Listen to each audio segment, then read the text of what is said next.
Greetings, I'm Demonac, and it's Arena time.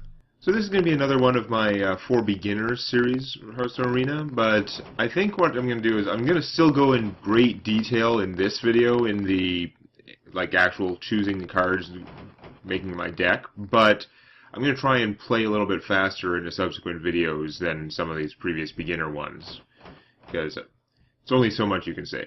So this time I'm going to go with Warlock. I kind of wanted to play one recently. It's funny because it's about the only class I don't have a quest for right now for bonus gold, but I have a fair amount of gold. Wow, interesting.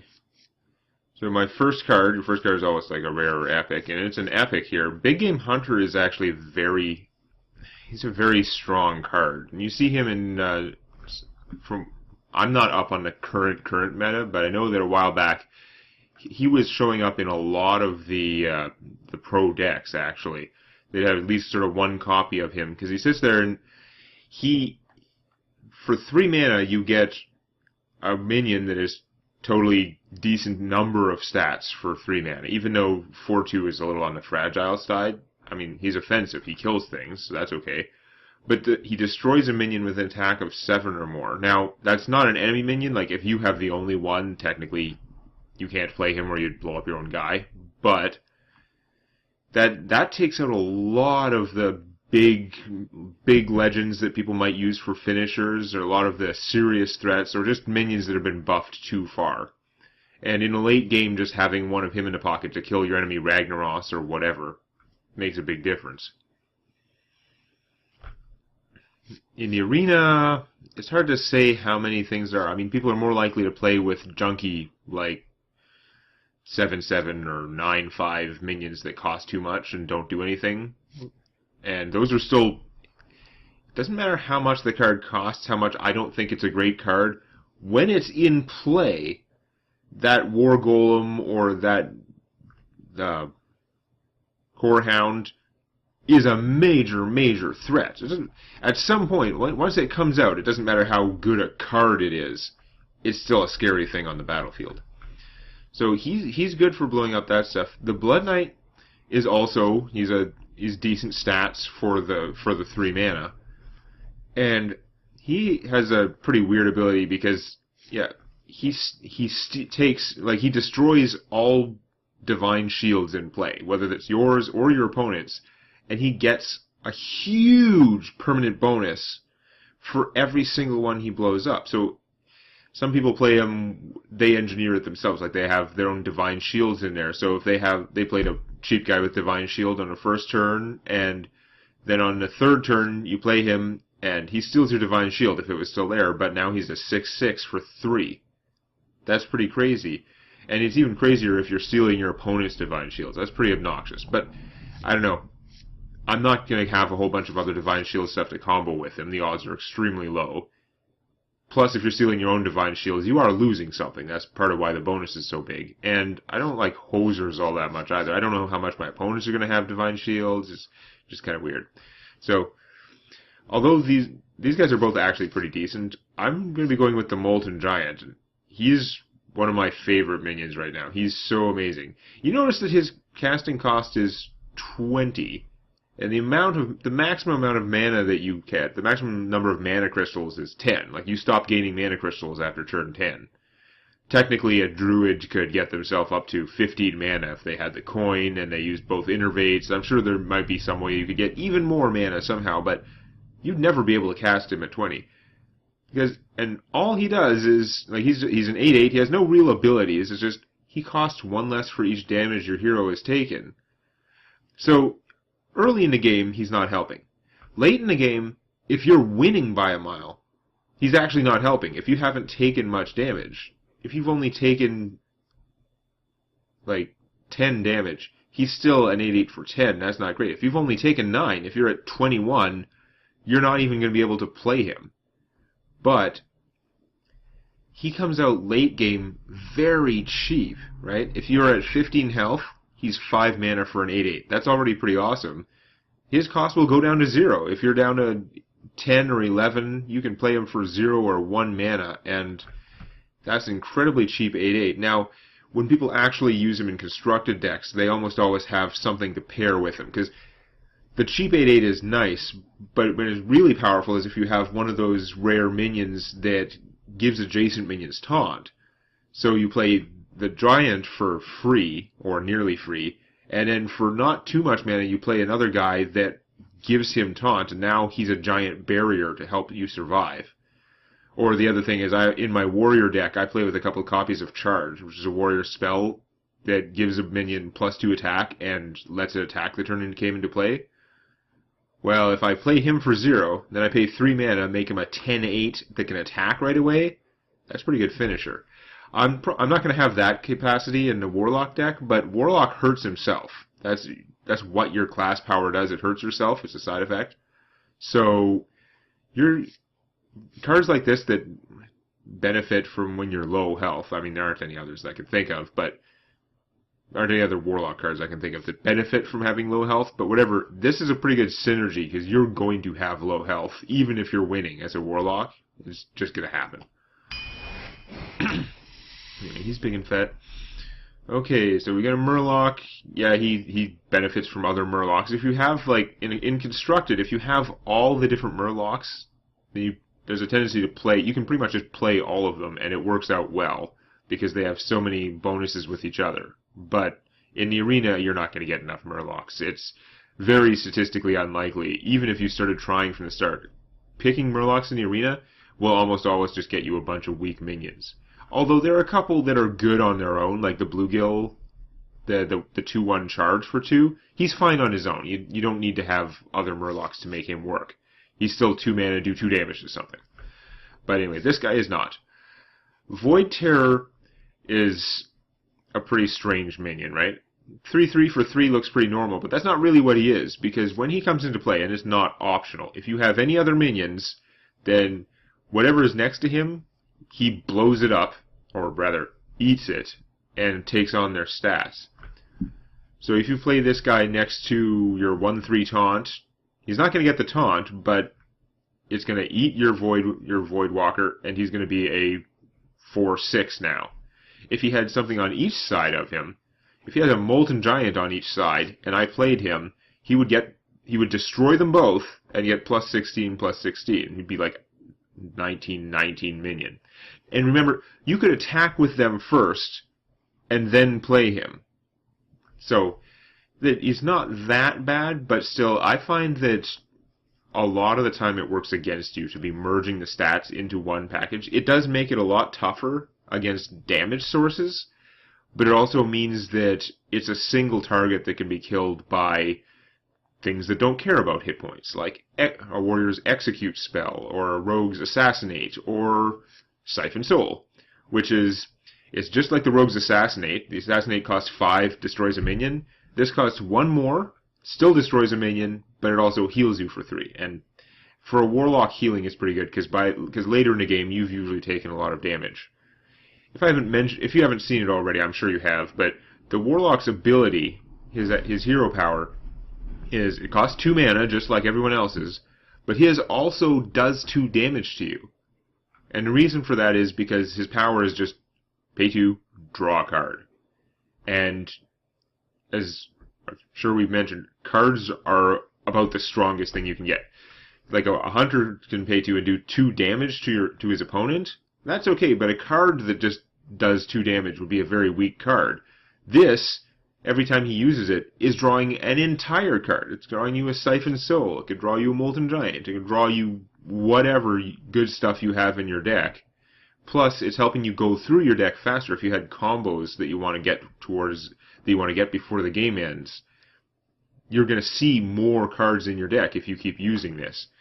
That's why it costs you 2 health. And 2 health is a pretty big drawback, but later in the game when your Warlock has sort of emptied his hand and he's just drawing 2 cards every turn and you're only drawing 1 card every turn, unless you got him really low, he's going to keep doing that because it's worth it. That the 2 damage he takes for this is almost always going to be less bad for him than whatever card he draws is bad for his opponent.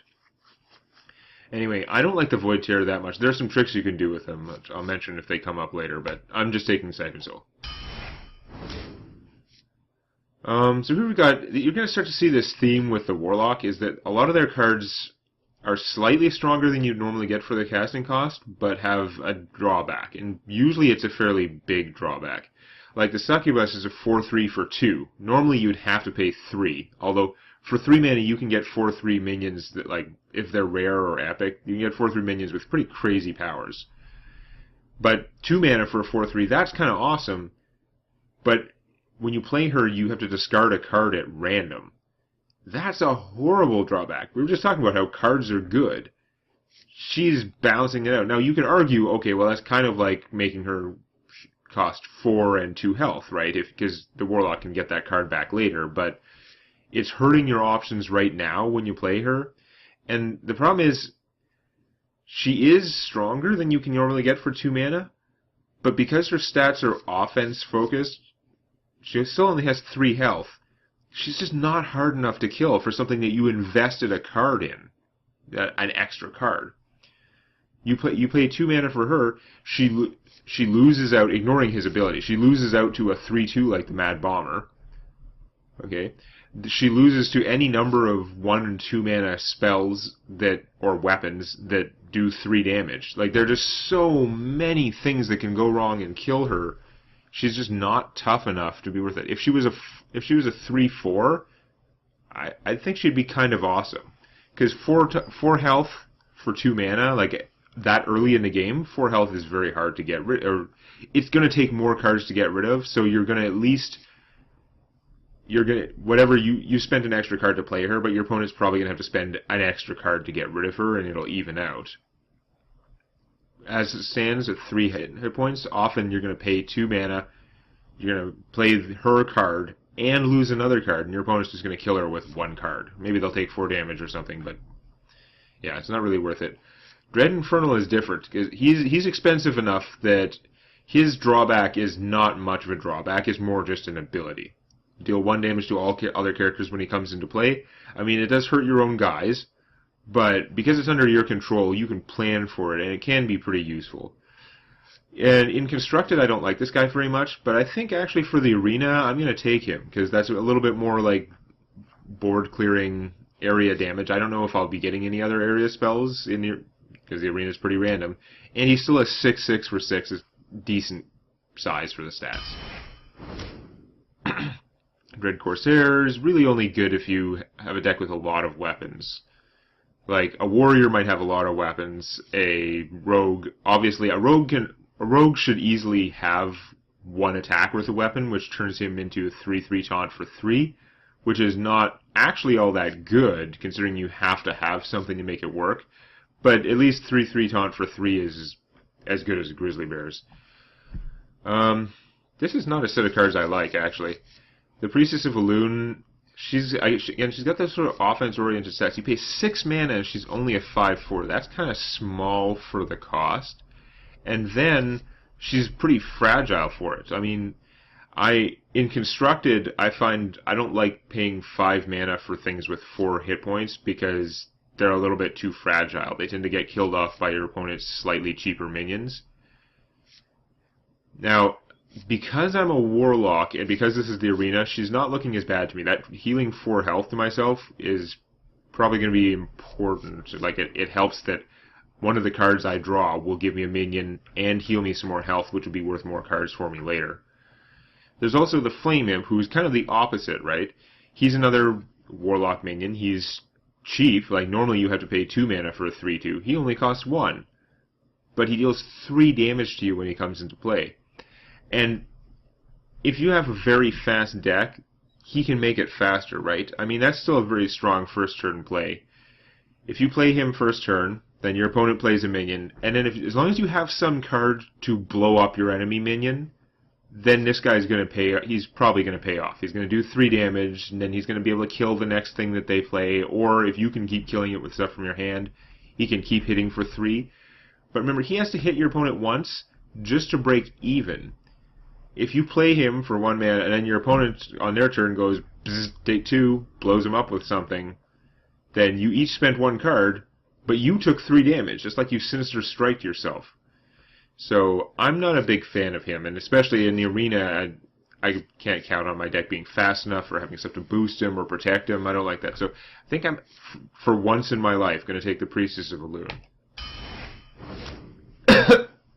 Oh, this is tougher. Okay, Wisp, I've mentioned before. It's not doing enough for one card. Unless you have combos that are based on playing as many cards as possible, it's not really going to help you. The Voidwalker is not like the regular Warlock minions. They have to have something that is just straight off good.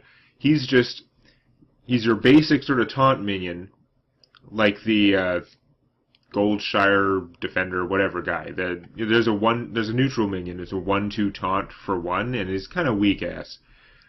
But because he's a class-specific card, this thing has an extra stat point, and making it a 1/3 taunt for 1, this guy's actually really efficient. He's really good. He helps protect you in the game.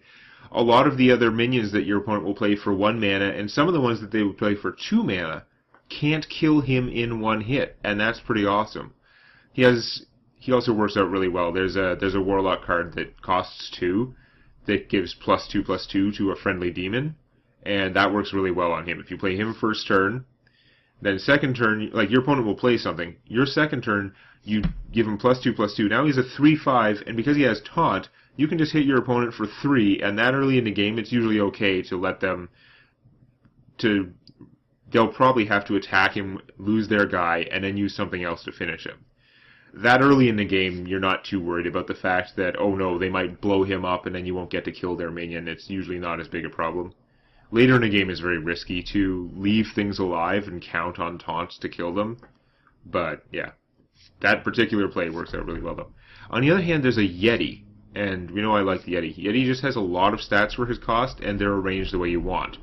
You want to have, like, the best minions just for basic fighting, best for their costs, ignoring his special abilities, are ones who have power, who have attack and defense that are pretty close together, but the defense is slightly higher. That seems, for whatever reason, that just works out well. He will usually win against other things that cost 4 mana. He will win against a lot of other things that cost 5 mana, and he can kill a fragile 6 mana creature like this, right? So, he's pretty awesome. Even though I love the Voidwalker, I don't know if I'm going to get any more like demon-based stuff, and there isn't that much anyway. So, I'm going to take the Yeti because he's amazing. I'm going to have to get some cheaper minions, though. Oh, here's that card I was talking about. It gives 2 mana, +2/+2 to a friendly demon, or deal 2 damage to anything else. So you deal 2 damage to an opponent's minion. It can't hit players, right? It doesn't hit their hero. It's only to minions.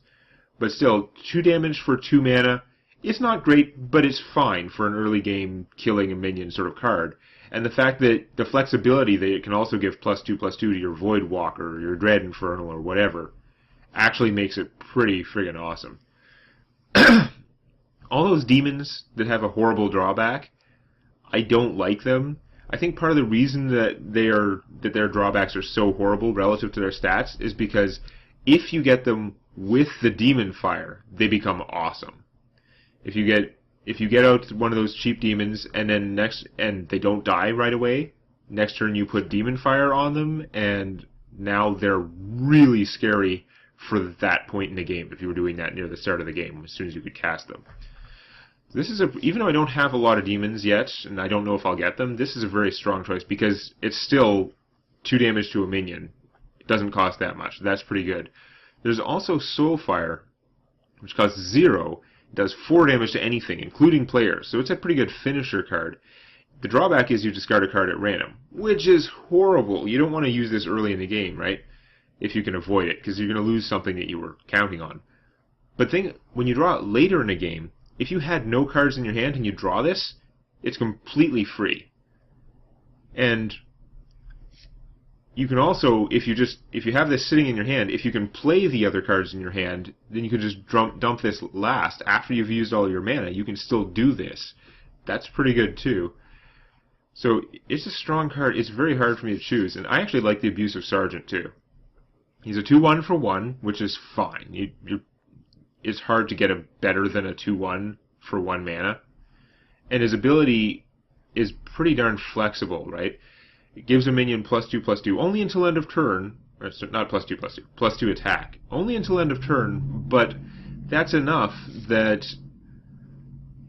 you can turn, like, the Priestess of Elune, she's a 5/4, she loses to the Dreaded Elemental, right?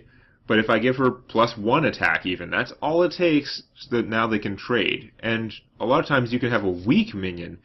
If you had another 2/1 out, and then you played it, an Abusive Sergeant, gave it +2 attack, it can now kill the Priestess of Elune just using a weak-ass creature like that.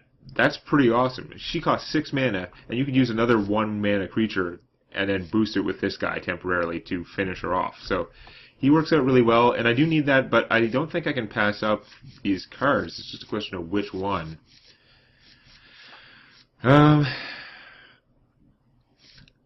I'm going to take the Soulfire. It does more damage in one chunk, and that could be important for saving my butt, even though sometimes it gets in your hand and clogs up. Courthound, again, he's very expensive and fragile. If he was a 5/9, he'd be kind of interesting, although he'd still be a little bit expensive, because at that point, he's a little bit too defensive. You know, you kind of... The best creatures are usually ones that their attack and defense are close, but the defense is a little bit higher, if they have a good amount of stats for their cost. Tidehunter is pretty good, because it's like getting a 3/2 for 2 mana, which is normal, it's good, but because it's split into 2 minions, it's usually harder to kill them. I mean, yes, a 1 damage area of effect spell would kill them both, and it wouldn't kill a 3/2. But in most other cases, when you're dealing with minions that small, anything will kill them anyway. So the fact that there are 2 separate targets make him pretty good for that. And also, if you have anything that buffs multiple minions, like if you have a Direwolf Alpha that gives +1 attack to adjacent minions, you play him in between this guy and his 1/1 that he makes. And they're both getting +1 attack. So you're getting more benefit from those sort of group buffs than you would from a single minion. That said, I'm going to take the Loot Hoarder because he's also a 2/1. Instead of giving me a 1/1, he's giving me a whole other card. Only when he dies. It's not immediate. It's not giving me that power on the board. And this is a 1/1 that's free, whereas that card is going to be something I have to pay to cast. So it's not as unequal as it may seem. But it's still giving me another card, and cards are awesome. Rifleman, he's fine. 2/2 for 3 is kind of bad stats. Like, you'd almost rather he was a 1/3, definitely rather he was a 3/1, because a 2/2 is just going to lose to... It doesn't beat anything else that costs 3 mana. In fact, 2/2 is fragile enough, it loses to most 1 mana creatures. And a 2 attack isn't enough to kill some 2 mana creatures. There are a lot of 2 mana, 2/3 creatures, and his attack won't kill him. Now, with his special ability, he is better than I'm making him out to be. Is that dealing 1 damage immediately to whatever you need to, that can remove a problem and make it worthwhile. So he's not actually bad. I'm just kind of prejudiced against him. Besides, I like both of these guys. The Worgen Infiltrator is a good first turn play. I mean, he's still just a 2/1, but your opponent probably can't kill him before he can attack, so he gets to choose his target. That's pretty nice. The Ironbeak Owl, though, silence is so good. It can solve so many problems. It can't get rid of stealth. In fact, but you can, if your opponent plays a Loot Hoarder, you can play the Ironbeak Owl and silence him. You just cost them a card, and you still got your owl. So, I don't know. You can do a lot better than that. I just don't have good examples right here yet. I'm going to take the Ironbeak. I have a lot of expensive things, actually, for a Warlock deck. I should probably be trying to get some cheaper ones, because later in the game, you can usually start playing 2 minions a turn. But here's some more interesting options.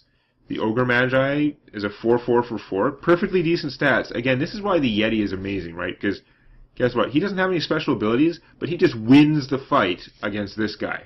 Because this guy's stats are totally even. He doesn't have that little extra edge in defense.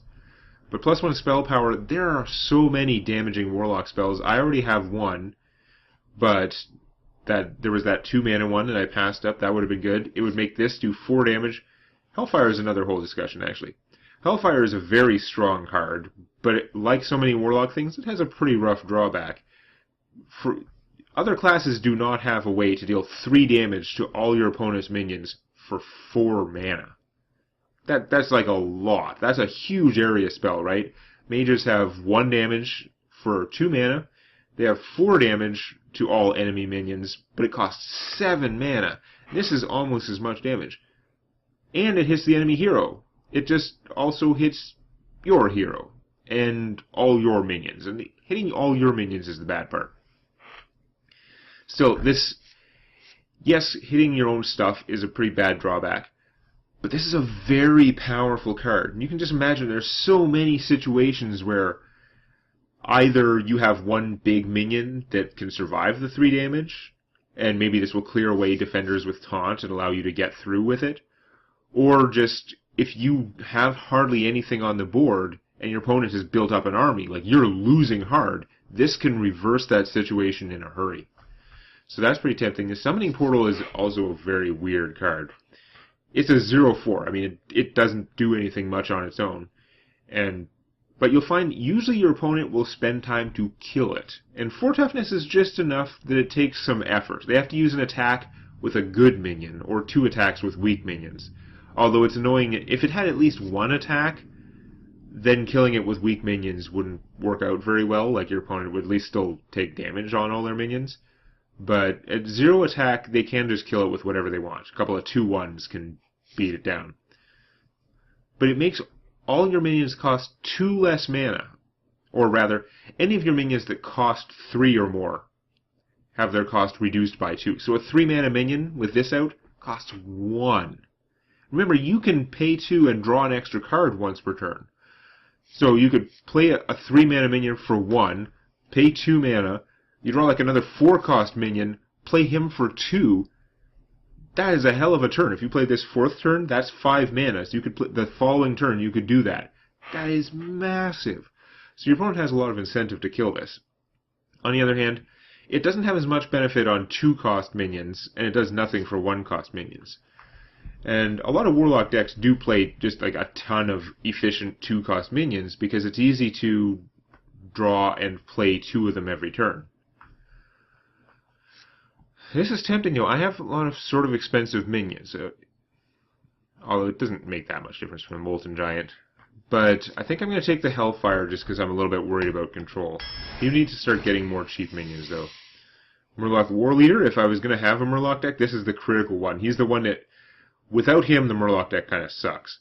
This guy is so individually dangerous that he totally just takes it over the top and goes from, like, kind of weak-ass to, oh my god, that's scary. Because +2/+1 is a huge bonus to be giving to all other Murlocs. Yeah, he gives this to enemy Murlocs too. It just doesn't come up that often.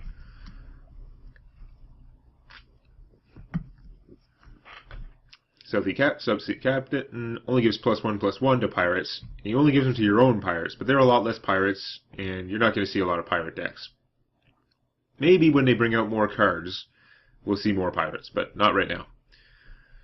Twisting Nether is expensive, destroys all minions. Funny thing is, Hellfire will often destroy all minions. This will get rid of really huge ones, but in most cases, if you attack with your minions first and then Hellfire, that'll kill all minions. This is very tempting. The thing is, these 2 guys are so not useful for me. I mean, I could take the Murloc Warleader and then maybe take other Murlocs, but then it would be a weird combo. Like, say I get 3 more Murlocs, that's still only a few things. They're not going to be very good unless I have him, and if I have him without them, he's not very good either. Plus, my opponent could have Murlocs they randomly threw in. We've seen some good ones. It would be bad. I think... Oh, man. I wish Loot Hoarder counted as a pirate. Sounds like he would, but he's not. I guess I'm going to take the Twisted Nether. At least it has a really epic animation when it goes off. This is some expensive stuff. It kills all your own minions too, but goddamn is it impressive when it happens. So, out of these guys, I was talking about, he's a lot weaker than the Voidwalker. 1/3 for 1 is very hard to get through. 1/2 for 1 is very normal and not very tough. This guy's going to eat 1 attack.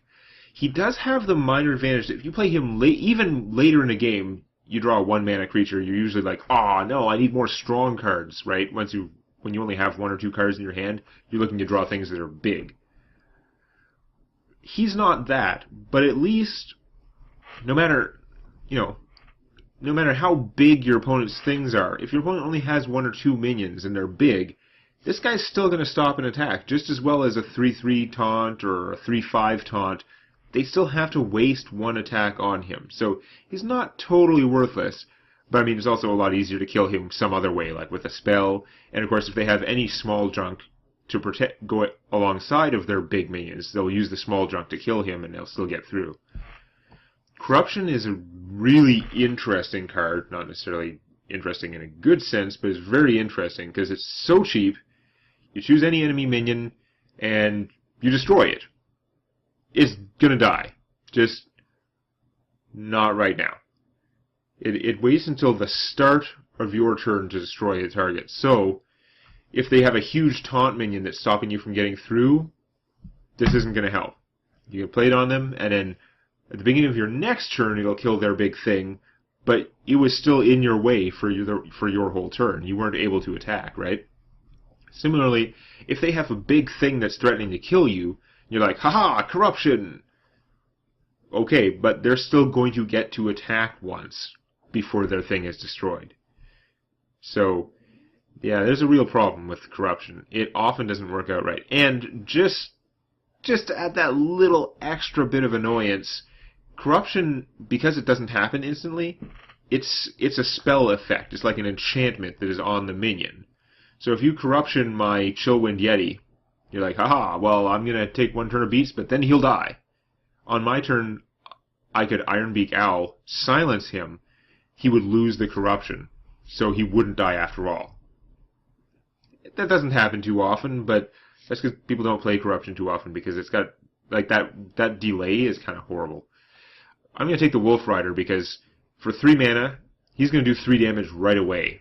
If I'm doing it to my opponent, then he survives, and they still have to deal with him somehow. But even if it's just a minion, at least he can kill something right away.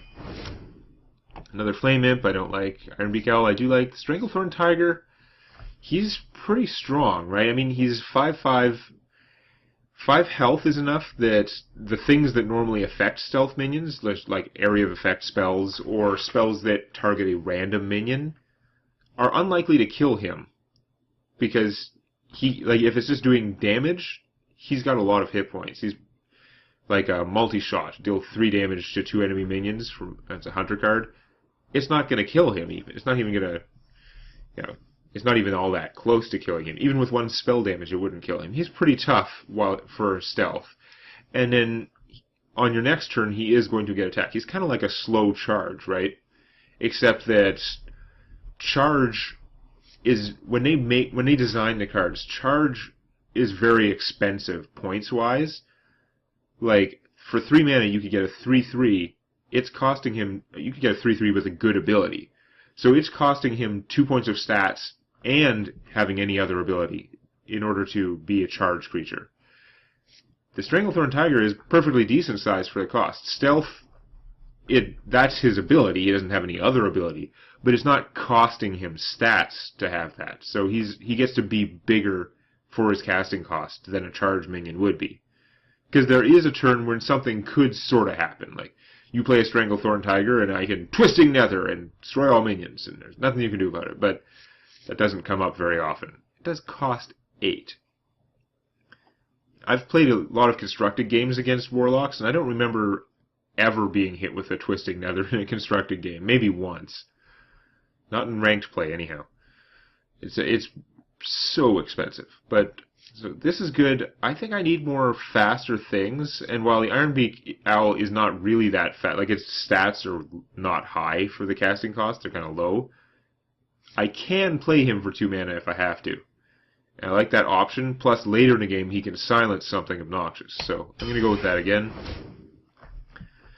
Drain Life is yet another. Warlocks have a lot of damage dealing spells, right? This is another one that deals 2 damage to anything, including enemy heroes, and it heals me for 2. Which is pretty good, because every time I gain 2 life, that's another card that I can draw without killing myself. So that's pretty good, but I find it usually just doesn't work out that well. 3 mana for 2 damage is a little bit too expensive. It takes too much of your turn early in the game. And then later in the game, it only deals 2 damage. I mean, it's a 4-point swing. You're dealing 2, and you're gaining 2. but it's still not, like, if you have maximum mana, this is not that strong a card to be drawing. Doesn't necessarily help you out enough. Fen Creeper he's tough, and he's got taunt. There's nothing wrong with him. He may not be as efficient for the mana as the Sen'jin Shieldmaster, but he's still, especially in the arena, he's still a very respectable obstacle, because he's got enough attack that whatever small things your opponent attacks him with are going to die. Even medium-sized things are going to die or be very badly hurt just to deal their damage to him. And he's got enough hit points that it's almost certainly going to take more than one attack to get through him. But that said, I'm going to take the Shattered Sun Cleric because, I mean, if you count the bonus, like, she comes into play, she gives +1/+1 to a friendly minion. So that's like you're getting a total of 4/3 worth of stats for 3, which is pretty good. But the fact that you can choose what to give this bonus to is even better. Because if you give this bonus to something that could attack right away, that's like an extra 1 damage worth of charge. Or more importantly, 1 damage and 1 hit point, so that your opponent thought that the best you could do was trade. Like, you'd attack their minion with yours and they'd both die. The +1/+1 might put it over to the edge to where you can kill their minion and yours survives. And that's pretty awesome. I don't have that many weenies. A Frostwolf Warlord's still pretty good, right? I mean, if you have even 1 minion in play, he's just as big as the Tiger. He's perfectly, like, 5/5 is good stats for 5 mana. If you have more than 1 minion in play, he's going to be 6/6 or bigger, which is awesome stats for 5 mana. And even if he gets dispelled, even if he gets, like, silenced by an Ironbeak or something, he's not one of those guys that he gets silenced and now he's useless. He's still a 4/4. You can only silence him so hard. So that's really good, but I'm thinking I might want the charge damage more. I have some chunky things for late game. I'm going to need more, I guess. But I'm just worried about having enough stuff to kill enemy minions. I'm going to take the Wolf Rider. I don't know. I should probably take the Warlord, but whatever. So, Goldshire Footman, look, I don't like the Silverback Patriarch. Yeah, he has 5 points of stats for 3 mana. That's just a little low. It's not horrible.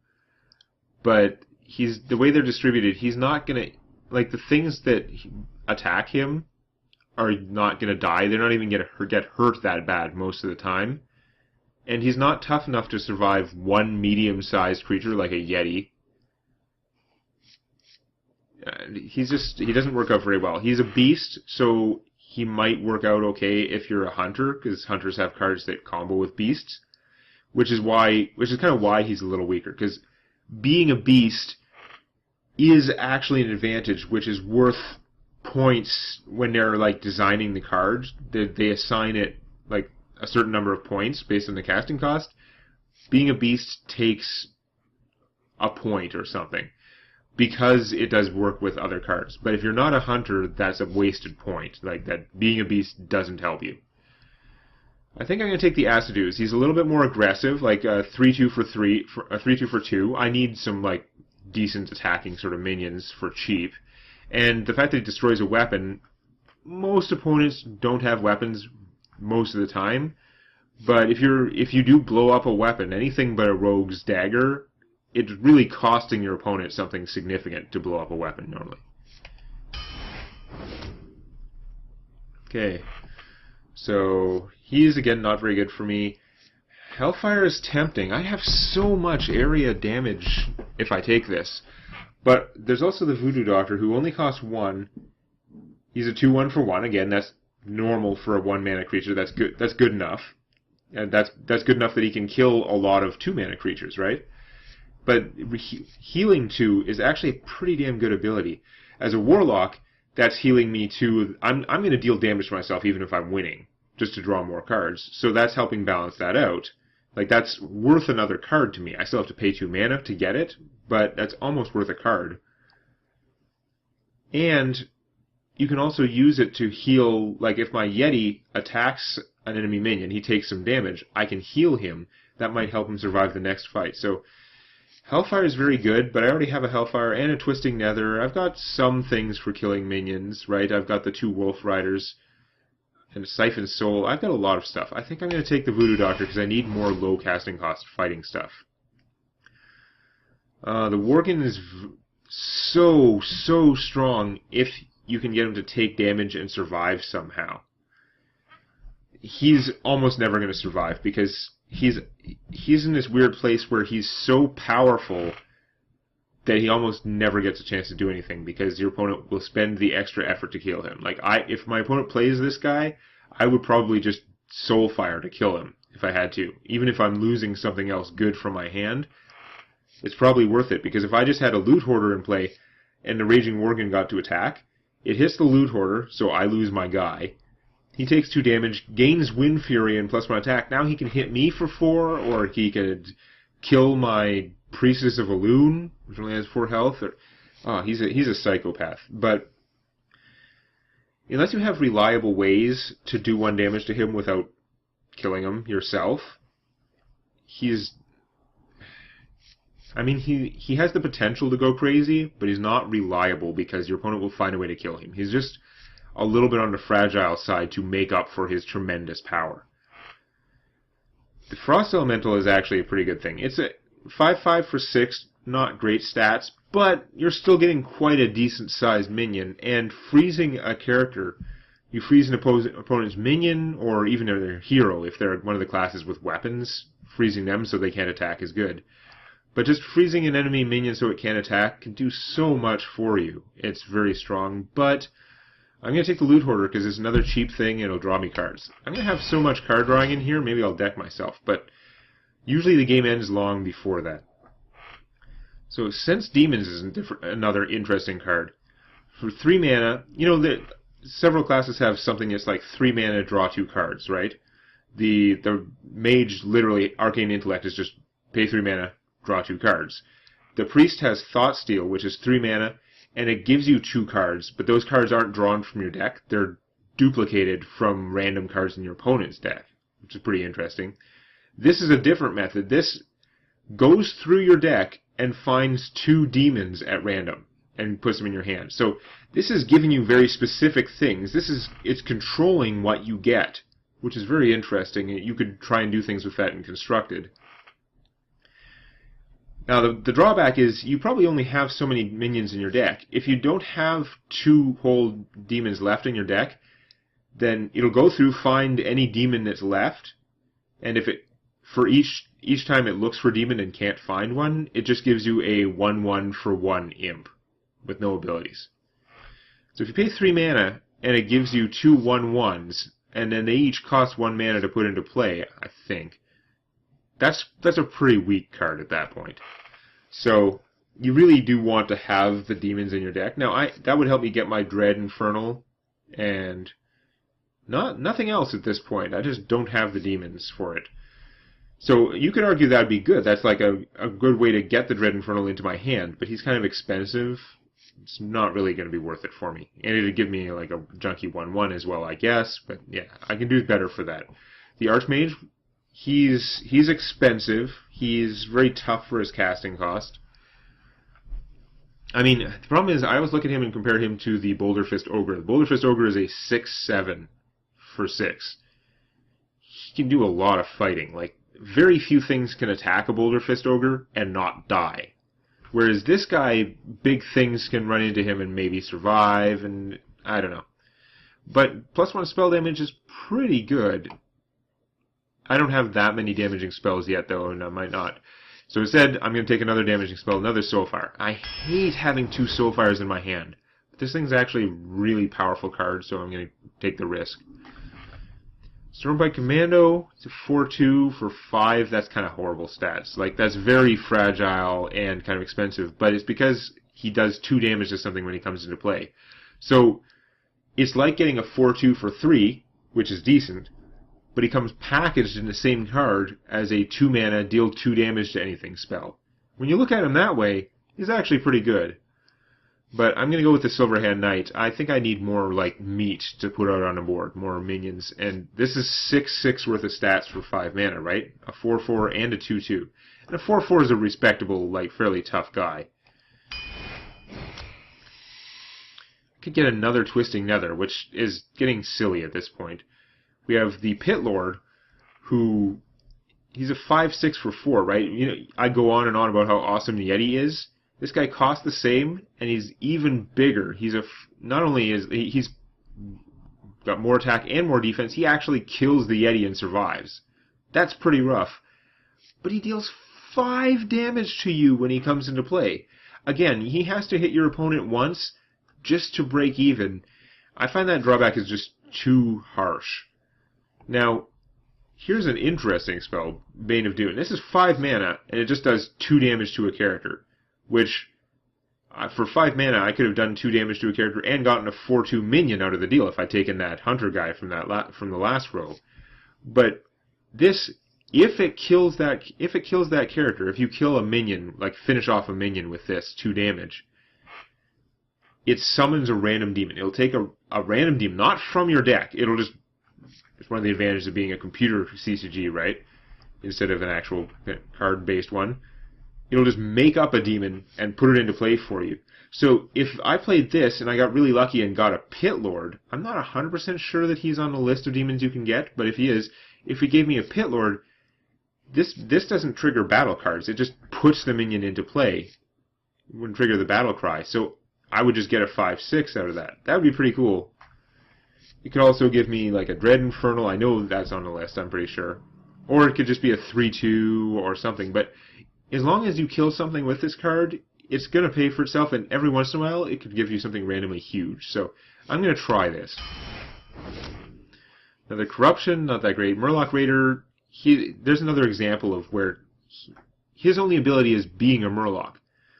Being a Murloc cost him a design point, if there is such a thing. I don't know what Blizzard calls him internally, but you have to figure, if he wasn't a Murloc, then a 2/1 for 1 would have some kind of ability. But his ability is to be a Murloc, and that does matter. If you're playing with other Murloc cards, that's an advantage, but for us, it's not. This time I'm going to take the Tiger. Whatever, he's fat, he can survive. Stormwind Champion is pretty strong. I mean, I don't have a lot of things to give me a lot of little minions. My deck's kind of spread out in the casting cost, and some of it's expensive. I don't think that's going to work. Brewmaster is still pretty amazing, right? He's a 3/2 for 2. If you have no other minions in play, that's it. But that's fine. 3/2 for 2 is okay. Like I said, the Acid Ooze, often they don't have a weapon. Still okay.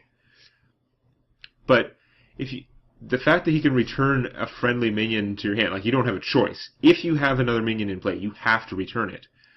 But if my Yeti is damaged and I return him to my hand, then next turn when I replay him, he'll be back to full health. And of course, I could attack with him, then play the Brewmaster to return in my hand. So I'm not losing a turn of attacking that way. Then if I play him again, he's back to full health. Or I could play him to return the Ironbeak Owl to my hand, and then play the Ironbeak Owl again, getting to activate the Silence again. So he is very flexible that way. The Blood Imp is another warrior-specific card, and he's really weird. So he's a 0/1 stealth. He mostly just sits there and does nothing. I mean, they're not going to attack with him. They actually can't. You can't attack with 0 attack minions. So he's not going to break his stealth unless they boost him somehow. Like, put out the Stormwind Champion, he gets +1/+1, now you could attack, and then he'd lose stealth. It'd be weird. You do that if you're finishing off your opponent, or if you need to for some reason, but normally that doesn't happen. So instead of attacking, all he does is at the end of every turn, including the turn you put him into play, he randomly gives one of your friendly minions +1 health. That's permanent +1 health, unless it gets silenced or something. So he often comes out first turn and will sit there for a long time. Usually nothing kills him because it's hard to get rid of stealth minions. And all that time, whenever you play a minion, he makes it tougher. If I play him first turn, second turn I play an Acid Ooze, I end my turn, he gives it +1. Now it's a 3/3 that I got for 2, which is actually pretty awesome. It's going to win against most things that cost 2 mana. But okay, it dies. Next turn, I play the Shattered Sun Cleric, and I give +1/+1 to my Blood Imp, just because I got to give it to something. And then he gives her +1 health. That's kind of cool. And it just goes on. He's very annoying that way. I think I'm going to take the Brewmaster anyway, even though I'm sure I probably should take the Blood Imp, but I just can't help but look at, Brewmaster can attack. Blood Imp cannot attack. And getting to reuse battle cries is really good. Young Priestess is like the neutral version of the Blood Imp, right? She has the exact same ability, but instead of having stealth, she's a 2/1 for 1. So she's actually a pretty aggressive minion. She still does that same thing, boosting guys, but she doesn't tend to stick around as long. Your opponent will kill her because she's fragile. She actually does some damage, so it's worth getting rid of her from that perspective. And the buffing other minions is very annoying. But comparing her to the Blood Imp is really interesting. You could play with both. You could have 2 of each. It'd be weird. They start buffing each other, but that's a lot of cards that are not attacking, so I don't know. The Felguard, he's like that Senjin Shieldmaster, right? 3/5 taunt for 4.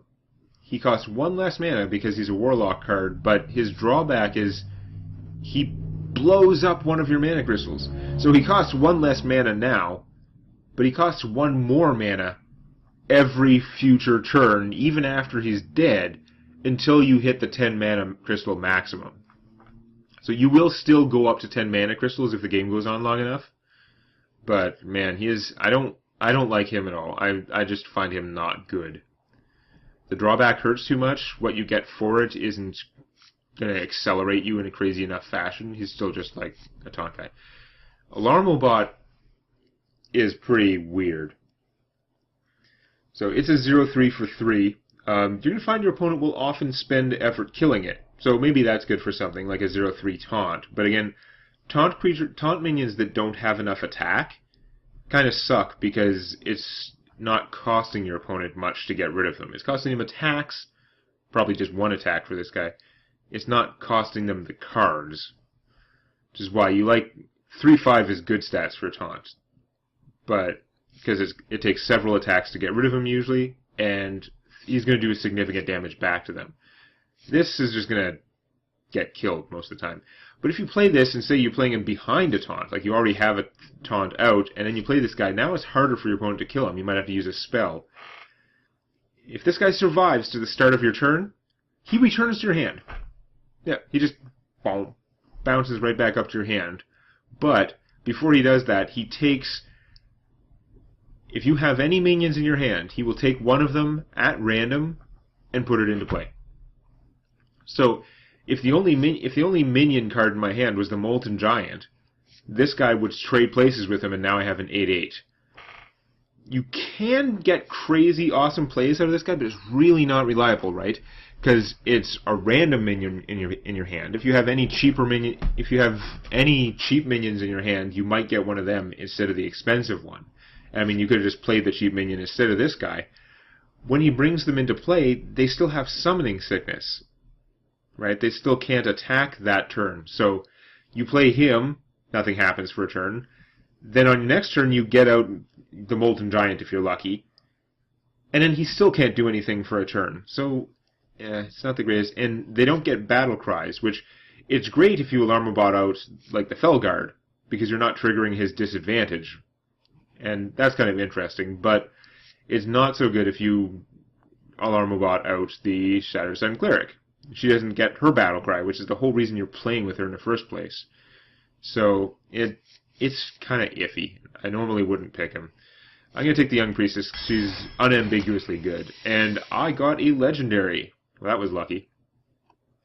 So let's look at these guys. Gruul, probably a death machine in the arena, right? He costs 8 for a 7/7. Which is a little expensive, actually. For 8 mana, you expect an 8/8. But, at the end of your turn, he becomes an 8/8. And then at the end of your opponent's turn, he becomes a 9/9. He gets +1/+1 at the end of every turn. Not just your turns, every turn. So he just keeps growing and growing and growing until something kills him or silences him, or until somebody dies. And that late in the game, somebody's probably dying soon. So he's pretty crazy fat, and he would be good in the arena, but I have other choices that are even better. Sylvanas is a 5/5 for 6, which, similarly, that's okay stats, but it's not great. At least she's a decent-sized minion, though. You're getting a good-sized thing for the card. When she dies, though, she takes control of a random enemy minion. That's kind of crazy. So, she's already a 5/5, but now your opponent's like afraid to kill her if they have any minions out. Because if they just blow her up with a spell, she will steal one of their guys. If she gets to attack, you could kill something with her. Say she attacks and kills, like, Leroy here. They both die, and then she steals one of your opponent's remaining minions to replace herself with. So she's kind of obnoxious that way, but you can play around her. Like, if your opponent just looks at the situation carefully, they can often find a way around her so that she doesn't work out all that advantageously. Plus, she can be silenced, and then she loses her stealing ability, and it's just like kind of a weak 5/5. And then there's Leroy Jenkins. Leroy Jenkins is one of the most played legendaries in all the constructed decks, and I think I'm going to have to take him. Even though it'd kind of be fun to play with one of these guys that I don't normally play with. But Leroy, he's a 6/2 for 4, so his stats are, 4/4 for 4 is okay. His stats are way more balanced towards offense. Normally that's a bad thing, because he's so fragile. But he has charge. Eight points of stats for 4 mana with charge is huge. And then, of course, with charge, the fact that he's balanced towards offense actually makes him even stronger, because now he's like the mage spell Fireball. Like, you pay 4 mana and deal 6 damage to something. Except he's still alive afterwards if you hit the opposing player. And also he's a minion, so he interacts with things that interact with minions. You could play him and then buff him. Crazy thing. He does so much damage. Now his drawback is, when you play him, your opponent gets 2 1/1 whelps. You're giving your opponent 2 1/1s. And you notice, he only has 2 health. So if you just play him and attack your opponent, they take 6, and then on their turn, they use the very same 2 guys that you gave them to kill Leroy. That's the theory. Now, you could manipulate that. You could play him and then use your, if you were a rogue, you could use your dagger and kill one of the whelps, and then now your opponent has to find another point of damage to kill him. That's not really the point, though. The point is, when your opponent is getting to low health near the end of the game, for 4 mana, this guy's doing 6 damage, and if they die, you don't care about the drawback. So he's a great finisher card, and I'm going to have to take him. Help me win. He's like a big owl. He does have quite decent stats for his casting cost. There is nothing wrong with Spellbreaker. You could argue that he's better than the Ironbeak Owl, because either way, you're spending 1 card, you're getting a silence and a minion, and he's giving you a much better minion for the card. But on the other hand, getting that silence for only 2 mana is often very helpful, especially as a Warlock, because if I only have 4 mana left, but I pay 2 and draw a card, I can still play the Owl. I won't be able to play him anymore. Get another Hellfire, which would be a lot of board-sweeping power that I have. I have so many things that kill things. I have some big minions. I don't know. I should probably take the Hellfire because it's such a strong card, but I just feel like I have so much stuff for killing already. I'm going to take the Spellbreaker. I want to make sure I have enough minions. Here's another good Murloc. I'm going to take him too. More fast attacking power. I passed up the Summoning Portal and the 4/7 guy. I talked about both of them already. So for Moon Guardian, the 3/3 for 4 is not very good stats, but Divine Shield is pretty good. That makes him much tougher than he looks, right?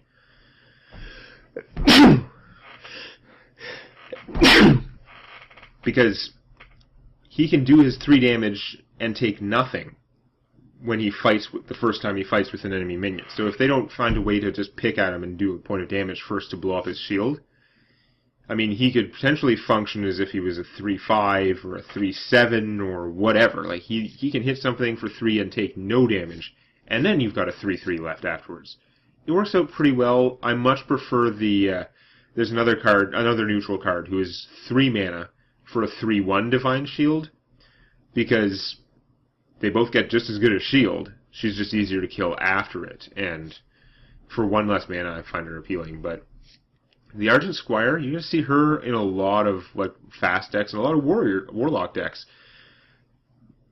She's a 1/1. She has that Divine Shield, so already it's like she's a 1/2 or a 1/7, right? It's going to take more than 1 card or more than 1 attack anyway to get rid of her, even if the first one is really big. And that's pretty cool.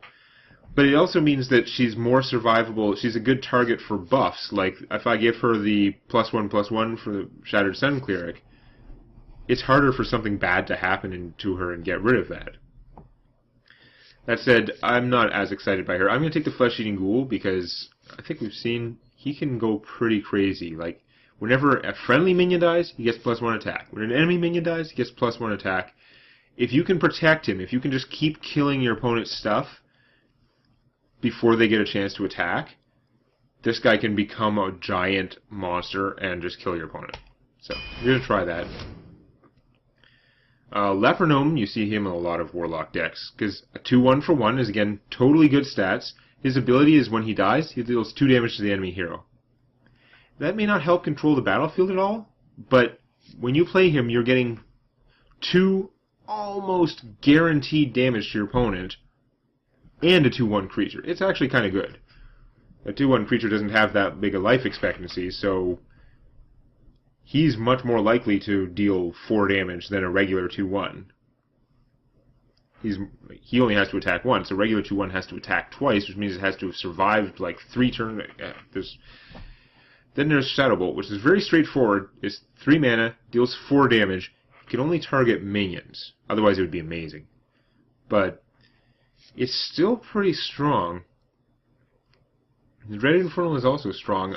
Now that I've got my whole deck, it's not as high casting cost as it was. I've really evened it out. I've got a lot more like cheap minions to help out. I'm wondering if I should have another just like big fat guy in here. Or the more killing. Oh, this is a tough choice. I'm going to take the Dread Infernal, even though it's probably dumb.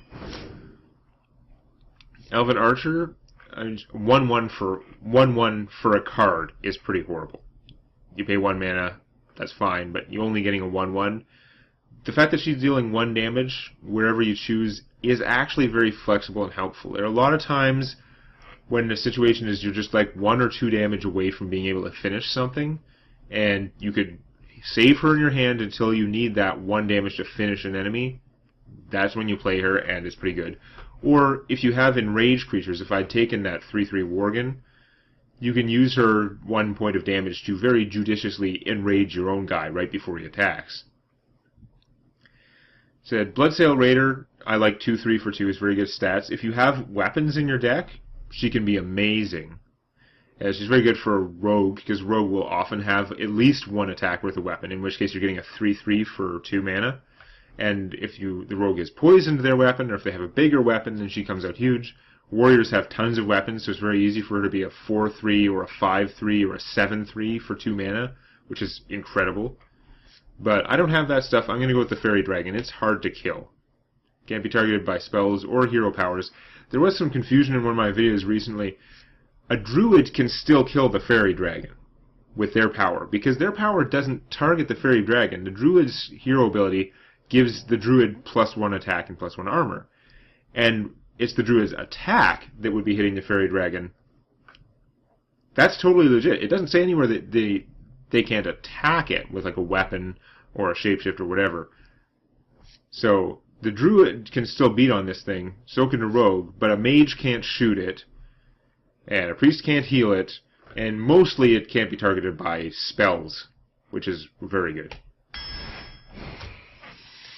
And my last card, which is always guaranteed to be a rare or better, my last card, Injured Blade Master, is pretty good. I mean, he says he's a 4/7, but he deals 4 damage to himself. So really, he's a 4/3 for 3 mana.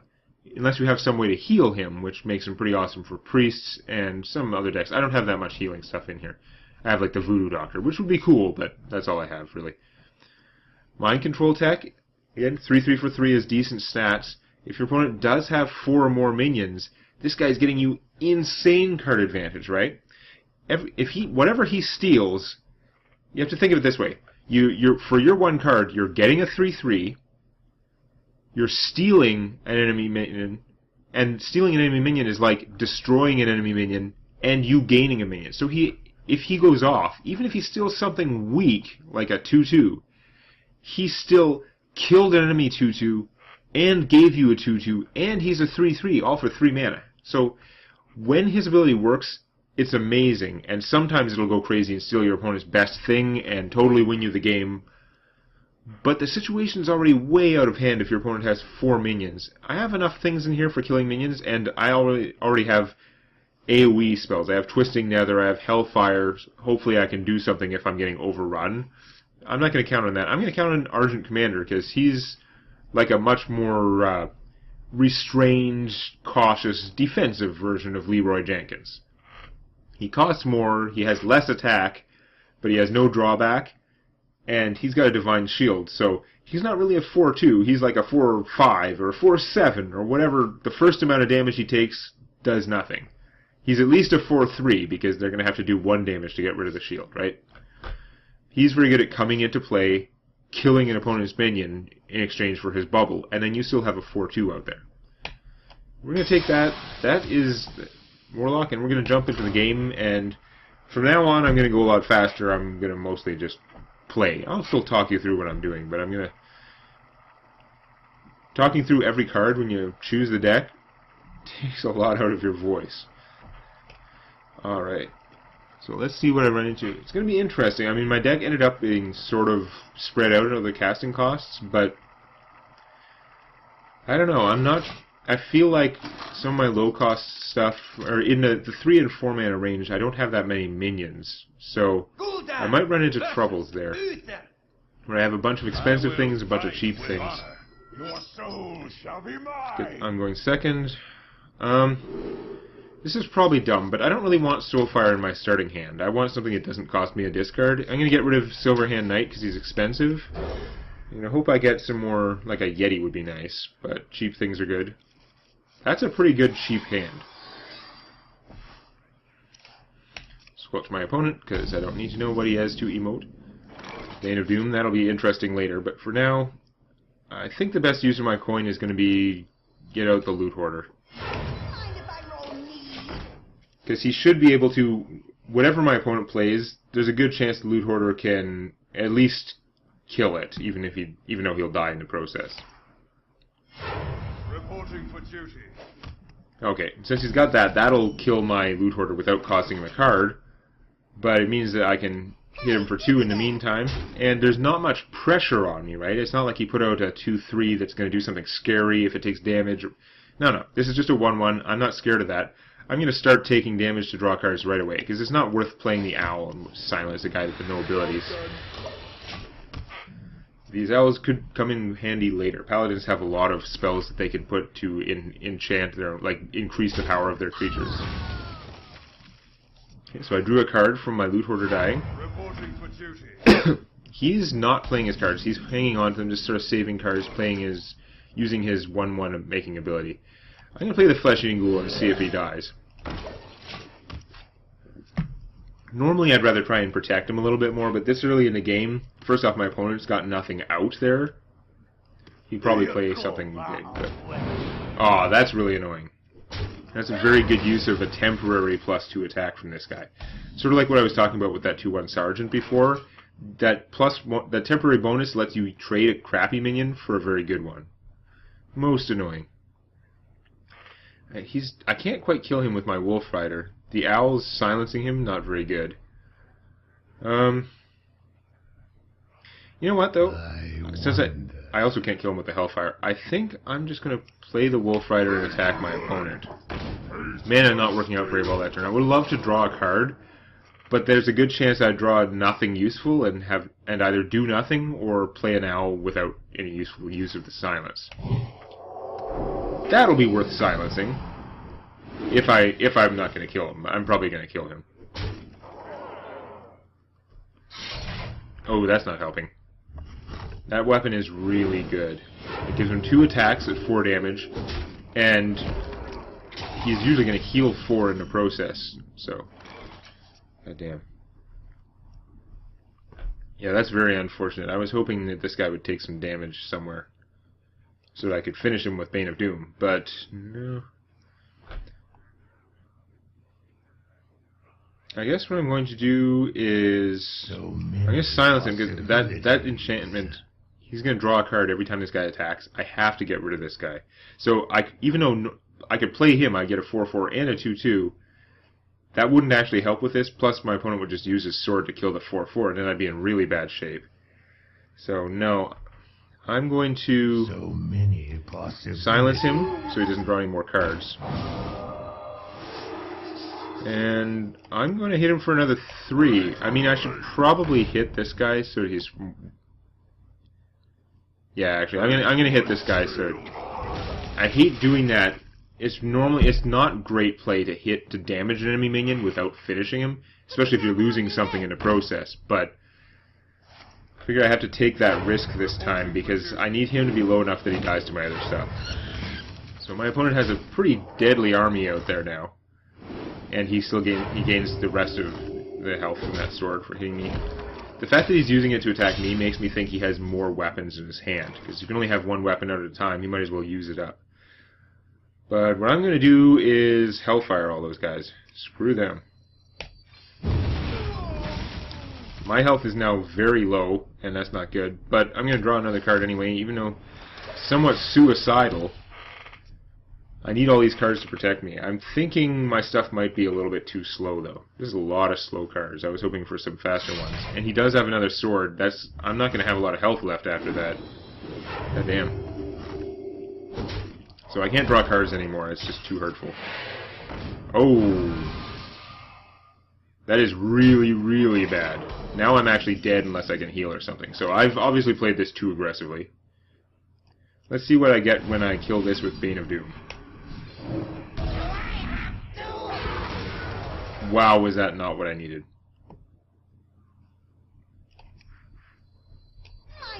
Doesn't matter what I do, I'm dead. I didn't have any 1 mana. I guess I should have used this to draw a card, because if I got my Voodoo Shaman guy, or the 2/1 for 1 that heals me for 2, I could have technically survived his sword. But yeah, no, he had me crushed there. I had too many of those fragile, like, 3/1 guys, and his sword was very efficient at killing my stuff. I didn't get enough of my, like, sort of tougher guys, or maybe I just don't have enough until I get to 5 and 6 mana. So we're going to find out if this is just a bad, slow deck that I spent all that time building, or if that was just a bad matchup, because that Paladin's deck was working really well, I have to say. It wasn't that much different than running into a constructed Paladin deck. What you saw there, with the Knife Juggler and 2 swords, like, he had very strong cards that were a good counter to my killing myself to draw more cards. So we'll see if I can do a little bit better next time. If you found that useful or entertaining, or if you enjoy cookies, hit the like button. And don't forget to subscribe to Demonet Games for more Hearthstone Arena and other gaming videos.